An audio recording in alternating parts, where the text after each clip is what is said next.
காந்தி ஜெயந்தியை முன்னிட்டு மெரினா கடற்கரையில் உள்ள காந்தி சிலைக்கு தமிழக கவர்னர் ரோசையா மாலை அணிவித்து மரியாதை செலுத்தினார். பள்ளி மாணவர்கள் காந்தி வேடம் அணிந்து அஞ்சலி செலுத்தினர்.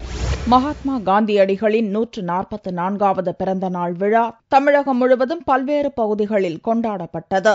புதன்கிழமையன்று சென்னை மெரினா கடற்கரையில் உள்ள காந்தி சிலைக்கு தமிழக கவர்னர் ரோசையா மாலை அணிவித்து மரியாதை செலுத்தினார். தமிழக அமைச்சர்களும் மாலை அணிவித்தனர். இதைத் தொடர்ந்து உலக அகிம்சையை வலியுறுத்தும் விதமாக காந்தி வேடம் அணிந்து வந்த பள்ளி மாணவ மாணவிகள் காந்தி சிலைக்கு கீழே வைக்கப்பட்டிருந்த அவரின் உருவப்படத்திற்கு மலர் தூவி மரியாதை செலுத்தினர். இன்று மகாத்மா காந்தியோட பிறந்த நாள். அதற்காக எங்க பள்ளி மாணவர்கள் அவரை போல் வேடம் அணிந்து வந்திருக்கிறார்கள். இதற்காக நாங்கள் பெருமைப்படுறோம். காந்தியம் காப்போம், காந்தி வழி நடப்போம். இதேபோன்று திருச்சியில் உள்ள காந்தி அஸ்தி புதைக்கப்பட்ட மண்டபத்தில் பள்ளி மாணவ மாணவிகள் மலர் தூவி மரியாதை செலுத்தினர். இதைத் தொடர்ந்து மக்கள் சக்தி இயக்கம் சார்பில் மது ஒழிப்பு பிரச்சார பேரணி நடந்தது.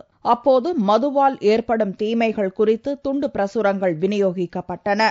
சென்னையில் இந்திய தௌஹீத் ஜமாத் சார்பில் பூரண மதுவிலக்கு கோரி பேரணி நடத்தப்பட்டது.